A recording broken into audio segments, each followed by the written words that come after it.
Pessoal, nesse vídeo simples, direto e objetivo, vou estar explicando procedimentos e funções em algoritmos, tá? Essa é a primeira parte, eu vou aprofundar mais a parte de procedimentos. Neste vídeo, o que a gente vai ver? Introdução aos procedimentos e funções, para que eles servem, como é formada a sintaxe de um procedimento, variáveis locais, globais, parâmetros ou argumentos e exemplos. Eu sou Cristiano e seja muito bem-vindo ao canal Info Você. Não deixa de se inscrever e curtir o vídeo se você gosta e quer receber mais informações sobre tecnologia e apoiar o canal.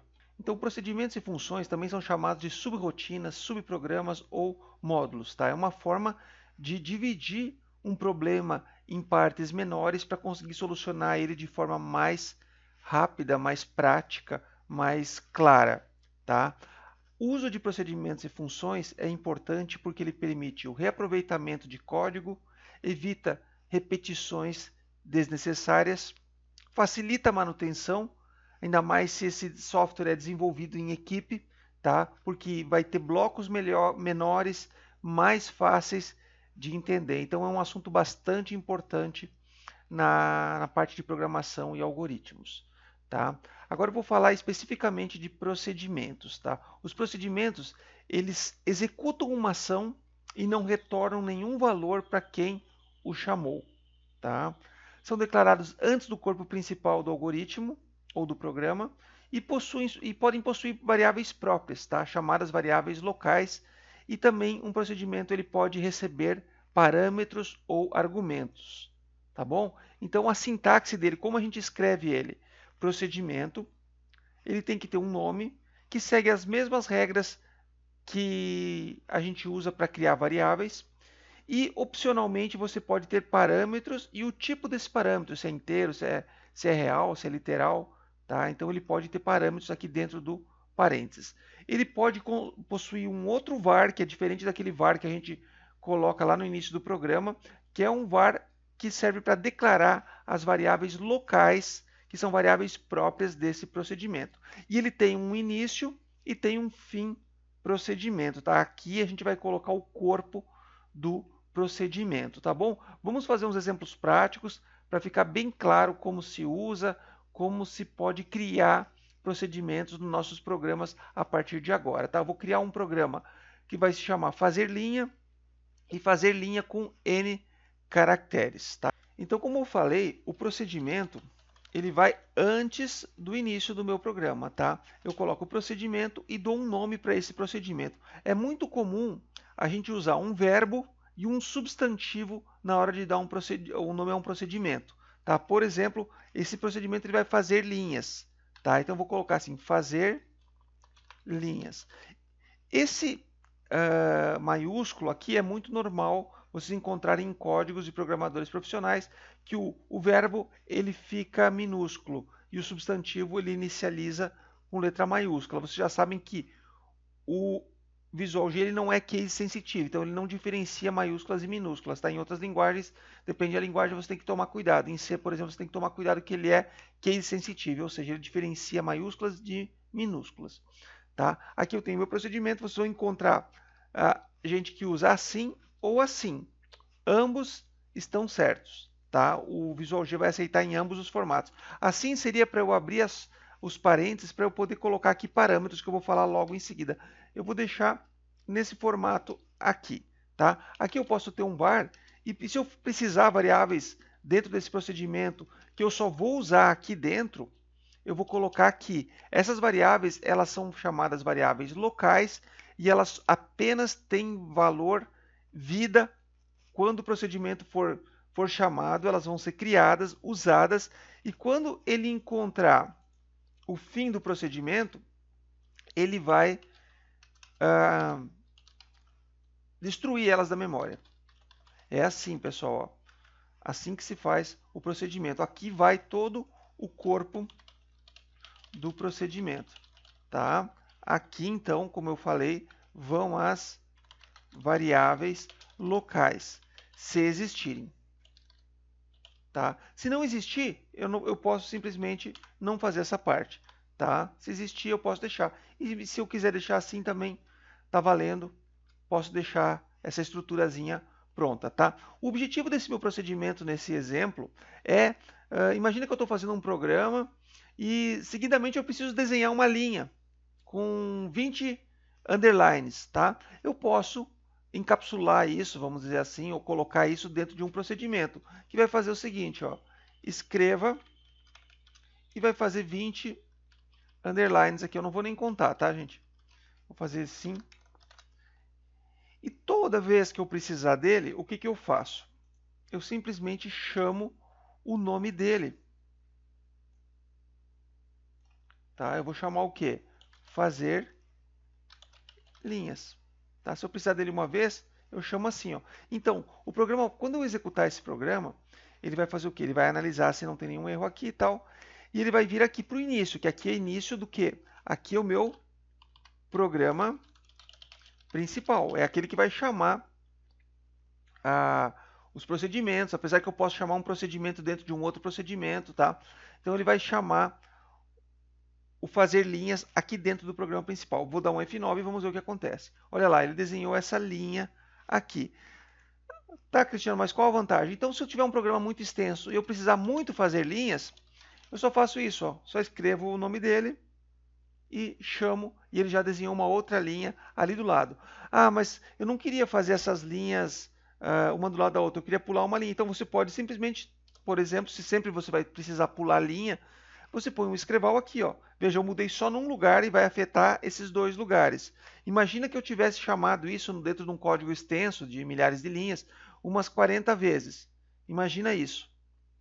Eu teria que ir lá nas 40 vezes que eu dei o escreval e arrumar, o escreva e arrumar tudo isso. Então aí entra aquele conceito que eu falei antes de reaproveitamento de código, tá? E fica bem mais fácil, né? E facilidade de manutenção.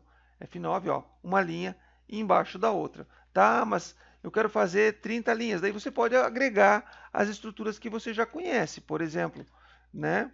Para x de 1 até 30, faça, né? E coloco aqui um fim para. Quero fazer 30 vezes. Vou declarar, olha só, essa variável aqui, eu estou acessando no programa principal. Então, vou ter que declarar ela aqui. Eu não posso declarar ela aqui, porque ela não vai existir fora do procedimento. Tá? Então, tem que colocar ela aqui, ó, x, dois pontos, inteiro. Então, não confundam. Aqui são variáveis que são chamadas globais. Aqui são variáveis, embaixo, você declara as variáveis locais dentro do procedimento. E você pode ter aqui quantos procedimentos você precisar. Tá? Não existe limite. Você só tem que respeitar que o nome do procedimento ele tem que seguir as regras de variáveis. Tá? Eu não posso chamar um procedimento de escreva. Por quê? Porque escreva já é um comando do Visual G, já é uma palavra reservada. Na verdade, ele já é um procedimento do Visual G. Tá? Então, mas só que um procedimento nativo. Tá? Que algum programador já fez e deixou pronto para a gente usar aqui. Ele não é um procedimento feito por você.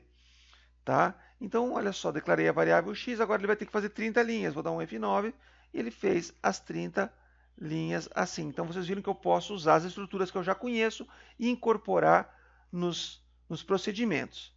Tá bom, gente? Então, essa é a estrutura básica. Agora, a gente vai fazer um segundo exemplo que eu quero passar para o Visual G. Quando eu chamar esse procedimento, eu quero dizer quantos risquinhos eu quero. Quantos risquinhos eu quero desenhar. Então, aqui na hora de chamar, eu vou dizer assim, ó, fazer linhas, eu quero colocar 50. Ele vai ter que fazer 50 tracinhos, 50 underlines aqui. Tá? Então, aí eu preciso modificar. Então, isso aqui eu vou tirar agora, que eu não preciso mais.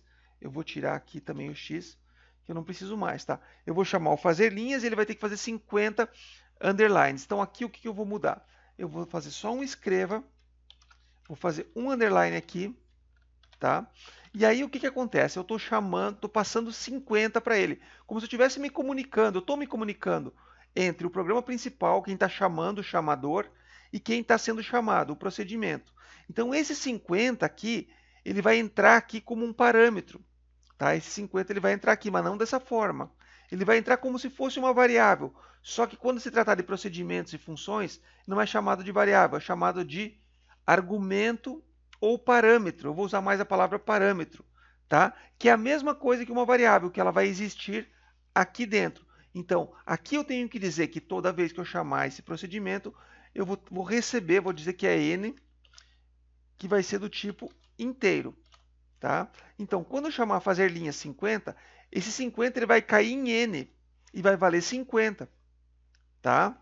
Então, e aí aqui dentro, eu vou ter que fazer que ele faça 50 repetições, ou n repetições, né? Então, eu vou precisar aqui também, eu vou precisar de uma variável para eu fazer um para, e ela pode ser uma variável local, porque eu só vou usar ela aqui dentro. Tá? Eu vou chamar ela de x também de novo, de inteiro, só que agora ela como local. Ó. Eu tenho um global e tenho um local. Quando acontecer isso de eu ter duas variáveis com o mesmo nome, tá? Local e global, aqui dentro, quando eu chamar x, eu vou estar chamando a variável local e não a global. Tá? Elas não vão se confundir. Dentro do procedimento vale a local, fora vale a global. Tá? Eu vou chamar de x, eu vou fazer assim, ó, para x de 1 até n, faça, porque n é o meu parâmetro, ó, é uma variável também que eu estou recebendo ali. E aí sim, gente, eu vou fazer ele escrever um asterisco e vou dar um fim para. Tá? Então, olha só, são bastante conceitos. Eu estou chamando o procedimento, o 50 ele está vindo para cá, ele vai entrar aqui, tá? Ele vai fazer um para de 1 até n, que é o 50, vai escrever 50 risquinhos, vai escrever 1, 2, 3, 50, vai acabar o procedimento e vai vir procurar se tem mais algum comando aqui embaixo. Se não tiver, ele encerra o algoritmo. Vamos ver se vai funcionar? Olha lá, ó, fez os 50 risquinhos certinhos. Eu vou executar ele passo a passo agora para vocês conseguirem ver. Vou dar um F8. Olha só. X como global, ó, ele coloca aqui embaixo como global. Tá? Ele foi para o início. Ele encontrou fazer linhas passando 50. Olha só. Ele vai abrir aqui o fazer linhas. Tá? Tem o parâmetro chamado n, do tipo inteiro, que recebeu 50. Tá? Ele vai entrar aqui na declaração de x. Ó. Também ó, o escopo. Dentro do procedimento fazer linhas, eu tenho também uma variável x inteira que está valendo 0.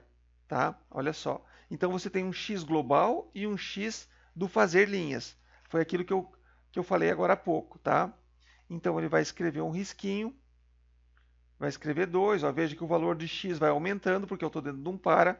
E ele vai fazer a 50, ó, vai chegar na 50, ele vai sair, acabou o para, acabou o procedimento, ele destrói, ó, ele destruiu tudo que dizia respeito ao fazer linhas, porque quando dá o fim do procedimento ele destrói a variável que tem aqui, e encerrou o programa e fez o que eu precisava. Tá bom, gente? Então aqui a gente tem conceitos de parâmetro, conceitos de variável local e global. Aqui, se eu tivesse que receber mais variáveis, eu colocaria um ponto e vírgula. Por exemplo, se eu tivesse que receber uma variável R do tipo real, eu faria assim. Tá? Eu poderia ter vários ponto e vírgula e ter vários parâmetros. Mas daí sempre tem que condizer os parâmetros que tem aqui com a minha chamada. Por exemplo, se eu tiver dois parâmetros aqui, aqui eu vou ter que passar dois valores. Tá? Por exemplo, 7. Ou passar duas variáveis. Se eu tivesse variáveis aqui, fizesse leitura de variáveis através do teclado, eu poderia chamar passando valores. E esse x e esse a que eu chamei aqui dentro vai se tornar n e o a vai se tornar r. Tá? É como se eles se comunicassem. O x passa a ser o n e o a passa a ser o r. Tá bom, gente? Outro exemplo que eu poderia dar aqui, por exemplo, se eu estou fazendo um jogo da velha, por exemplo, e eu tenho frequentemente que redesenhar o tabuleiro aqui no Visual G, o tabuleirinho do jogo da velha. Então, eu poderia ter um procedimento chamado desenhar velha. Ele vai ser encarregado de desenhar o jogo da velha. Tá? Relembrando que o procedimento não retorna nenhum valor para quem chamou. Já a função que a gente vai estar vendo no próximo vídeo retorna um valor. Tá bom, gente? Comenta aí se você achou muito difícil. Deixa nos comentários se você achou muito difícil essa matéria, se ficou legal. E se você curtiu, não deixa de curtir esse vídeo. Um forte abraço e a gente se vê no próximo vídeo sobre funções.